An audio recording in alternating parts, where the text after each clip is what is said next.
శ్రీవారి ప్రసాదం నాణ్యత విషయంలో రాజీ పడబోమని ముఖ్యమంత్రి నారా చంద్రబాబు నాయుడు స్పష్టం చేశారు.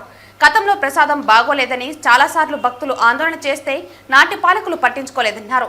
ప్రస్తుతం పూర్తి ప్రక్షాళన చేపట్టామని, భక్తుల అభిప్రాయాన్ని తీసుకుంటామన్నారు. తిరుమలలో 13.40 కోట్లతో నిర్మించిన వకులమాత వంటశాలను శనివారం సీఎం ప్రారంభించారు. అనంతరం ఆయన మాట్లాడుతూ వకులమాత కేంద్రీయ వంటశాలను ప్రారంభించడం ఆనందంగా ఉందని, 1.25 లక్షల మందికి అన్నప్రసాదాన్ని ఈ వంటశాల ద్వారా అందించవచ్చునని తెలిపారు. 18,000 మందికి అరగంటలో ఒక రకం వంటకాన్ని ఈ కిచెన్ ద్వారా అందించవచ్చునని, వెంగమాంబ, అక్షయ, వకులమాత వంటశాలలతో 3 లక్షల మందికి అన్నప్రసాదం అందించవచ్చునన్నారు.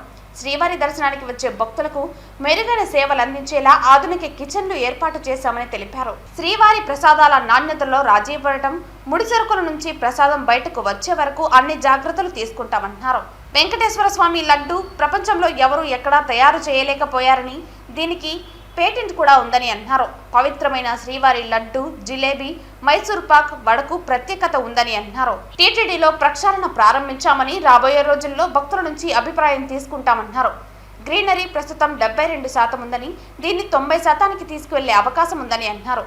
బయోడైవర్సిటీకి చర్యలు తీసుకోవడంతో పాటు ప్రశాంత వాతావరణాన్ని కల్పించేందుకు చర్యలు తీసుకుంటామన్నారు. భక్తులకు దివ్యక్షేత్రంగా తిరుమల ఎప్పుడూ ఉంటుందని, భక్తుల మనోభావాలకు, సాంప్రదాయాలకు అనుగుణంగా తిరుమలలో ప్రసాదం ఉంటుందని అన్నారు. శ్రీవారి సేవకులకు కూడా కెపాసిటీ బిల్డింగ్ చేస్తామని, తిరుమలలో మళ్లీ పూర్వ వైభవం తీసుకువస్తామని అన్నారు. దివ్యక్షేత్రం పవిత్రతకు భంగం కలగకుండా అవసరమైన అన్ని చర్యలు తీసుకోవాలని ప్రభుత్వం నుండి టీటీడీ అధికారులకు స్పష్టమైన ఆదేశాలు ఇచ్చామని తెలిపారు.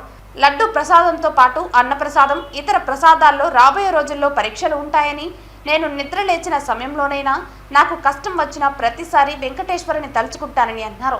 తిరుమల కొండపై పనిచేసేవారు, కొండకు వచ్చేవారు పవిత్రంగా ఉండాలని, ప్రపంచంలో ఉండే హిందువుల మనోభావాలకు ఈ తిరుమల కేంద్ర బిందువని అన్నారు.